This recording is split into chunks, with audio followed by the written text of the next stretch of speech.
Alors je te propose que l'on continue la série sur les lieux cachés et un peu moins connus du 10e arrondissement. Là je me trouve face à la gare de l'Est et je te propose qu'on rentre à l'intérieur, donc on y va.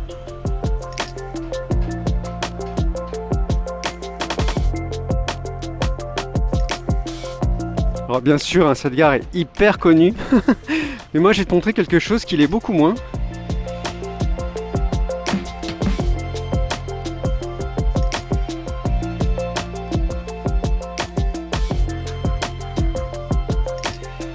Alors dans une gare, hein, les gens marchent, ils sont assez pressés et ils ne voient pas forcément le tableau qui est juste en face là, cette grande fresque sur cette verrière.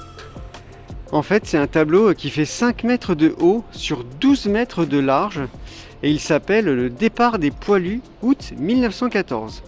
Alors il a été créé en 1926 par l'artiste américain Albert Herter en mémoire de son fils mort au combat en 1918. Son fils est représenté au centre avec un fusil et un képi à la main. Et le peintre lui-même s'est représenté à droite du tableau avec un bouquet de fleurs. Voilà. Donc si tu viens à la gare de l'Est, bah écoute, lève la tête et regarde cette superbe fresque qui est l'hommage d'un père pour son fils mort au combat. Voilà. Donc maintenant, nous on va continuer la visite. Alors là, je te propose qu'on découvre un jardin. C'est le jardin Marielle Franco. Donc on y va. Apparemment, le jardin est sympa, mais ce qui est encore plus sympa, c'est la vue. Donc on va découvrir ensemble.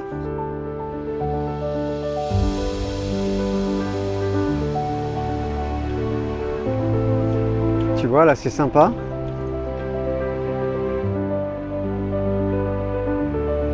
Et ce qui est encore plus sympa, c'est cette vue.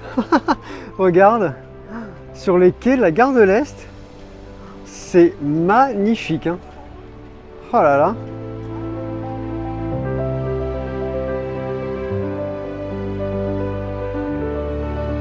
Alors on va aller faire un tour, voir les différentes vues qu'il y a.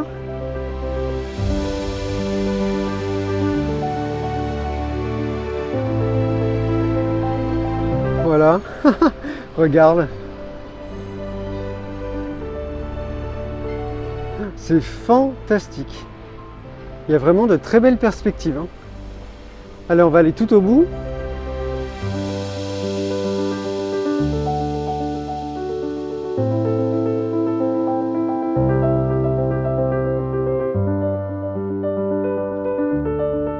Voilà. Bah écoute, je te conseille de venir. Il y a vraiment une vue incroyable.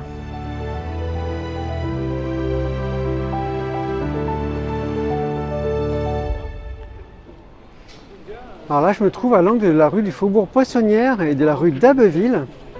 Et regarde ce bâtiment là. Il est superbe. Et moi, c'est pas ce bâtiment que je voulais te montrer. C'est celui juste à côté. Donc on va aller voir.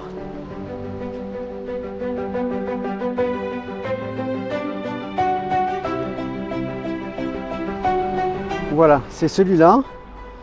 Il est beau, hein. Alors c'est l'œuvre des architectes Alexandre et Édouard Autan, père et fils. Et la spectaculaire façade, là, c'est du grès flammé qui a été créé par Alexandre Bigot. Alors son permis de construire date du 25 mai 1900 et on raconte qu'au moment de sa réalisation en 1901, la ville de Paris organisait chaque année le concours des plus belles façades. Et il a été classé au monument historique en 1986. Voilà. Et il est vraiment superbe.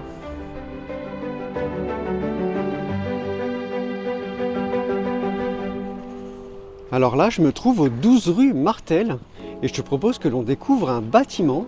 Alors non, pas celui-là. Celui que je te propose se trouve à l'intérieur de la cour. Donc on va aller voir. Sauf que c'est fermé, donc on va attendre. Voilà, j'ai réussi à rentrer. Donc on va découvrir. Oh là là, regarde. C'est superbe.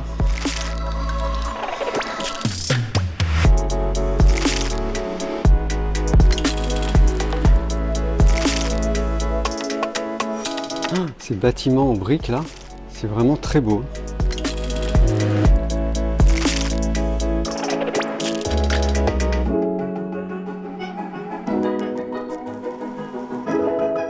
Avec là un monte-charge.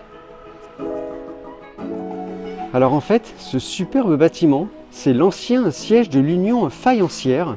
Et je vais te raconter un petit peu son histoire. Alors il faut savoir qu'à l'époque, il y avait beaucoup de fabricants de faïence et de cristal qui s'étaient installés près de la gare de l'Est, car la matière première était fabriquée en Alsace et en Lorraine, et donc transitée par la gare.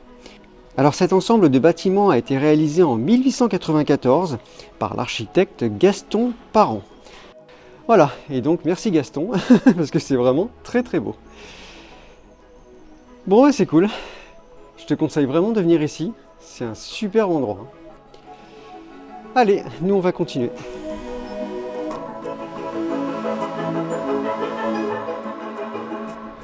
Alors là, je te propose que l'on découvre le passage de la Noce, qui est juste là, avec une belle tête de vache là. C'est super. Sauf que c'est fermé, donc on va attendre.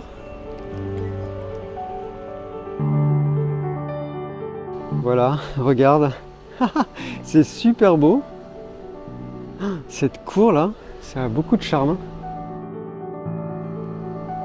Alors en fait, ce passage appartenait à la famille Delanoce, qui était originaire de Normandie.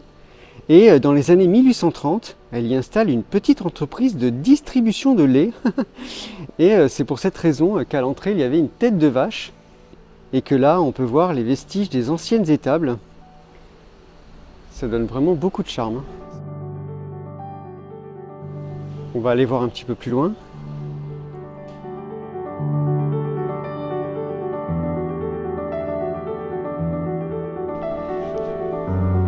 Il y a encore des étables là.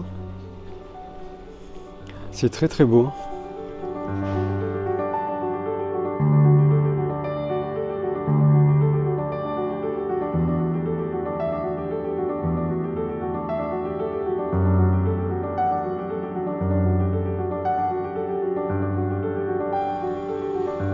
Voilà. Bah écoute, c'est un endroit super beau. Je te conseille de venir. Regarde, c'est beau, hein? Mais bon, moi c'est pas là que je voulais t'emmener. Je voulais te montrer ce bâtiment, le blanc là. Parce qu'en fait, figure-toi que c'est un puits de ventilation qui appartient à la RATP. Et le premier étage et le rez-de-chaussée, là, d'ailleurs tu vois que les fenêtres sont peintes en noir. En fait, c'est factice. C'est fait pour ventiler les stations. Voilà. C'est incroyable, hein? Donc il y en a quelques-uns dans le 10e. On va aller les découvrir ensemble. Allez, c'est parti. Voilà, là je suis au 145 rue Lafayette. Et voilà. Personne ne se doute qu'il y a un puits de ventilation ici. C'est un immeuble factice. C'est excellent. Alors là, je me trouve au 174 rue du Faubourg Saint-Denis. Et en voici un autre. A priori, il n'y aurait que le rez-de-chaussée et le premier étage. Puisque le reste, ça a l'air occupé. Voilà, c'est le dernier puits qui se trouve dans le 10e. Donc c'est cool. Maintenant, on va aller trouver un autre lieu. Alors là, je suis rue du Faubourg Saint-Martin. Et je te propose qu'on aille voir ce passage. Donc on y va. Et voilà, c'est fermé comme d'habitude, donc on va attendre. Alors ce passage s'appelle le passage du désir. Il s'appelait autrefois l'allée du puits. Et figure-toi qu'il porte son nom actuel, donc le passage du désir, depuis 1789, car ce sont les habitants du quartier qui l'ont nommé ainsi, parce que ce chemin menait à une maison galante. Je pense que c'était une maison close. Alors en 1852, on a percé le boulevard de Strasbourg et du coup ce passage a été coupé en deux. Donc là on visite la première partie et on va aller voir la seconde juste après. En tout cas c'est très très beau là, ces alcôves.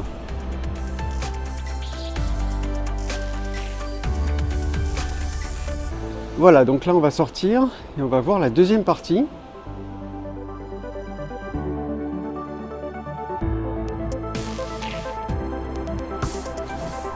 Voilà, la suite est ici et c'est grand ouvert, donc c'est cool.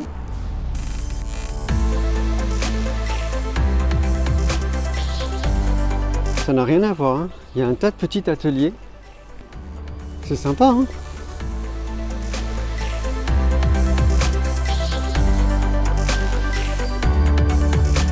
C'est super mignon.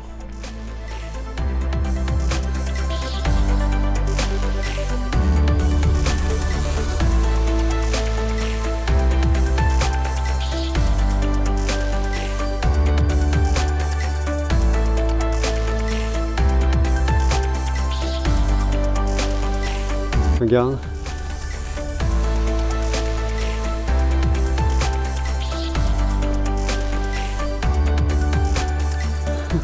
Quincaillerie.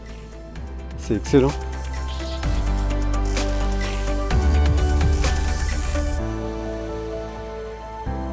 Bon ben voilà, je te conseille de faire ces 2 portions de passage. C'est vraiment super.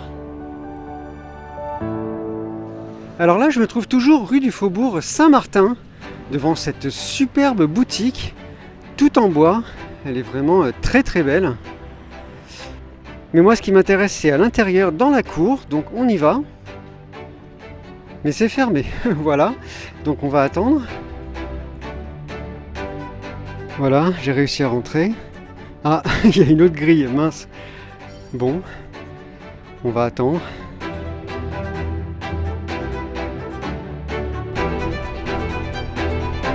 Voilà, j'ai enfin pu rentrer. Ouf! C'est super beau, hein, cette petite cour là, plein de végétation. Avec des petits chats là, regarde. Coucou! Ils sont trop mignons.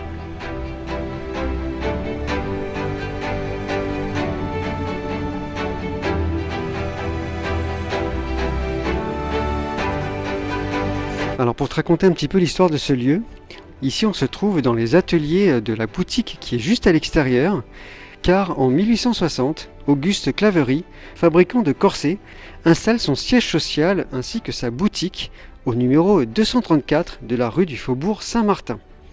Et aujourd'hui encore, la boutique est restée dans son jus, et il faut savoir justement que cette boutique et ses ateliers ont été inscrits à la liste des monuments historiques. Voilà. Et c'est vraiment super.